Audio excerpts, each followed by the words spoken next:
What was your impression before you met Alden? And has it changed? And the same with Alden.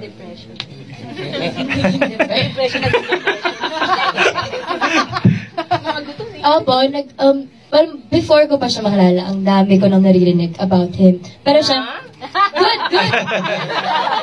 Good! So parang ako, okay, to si Alden.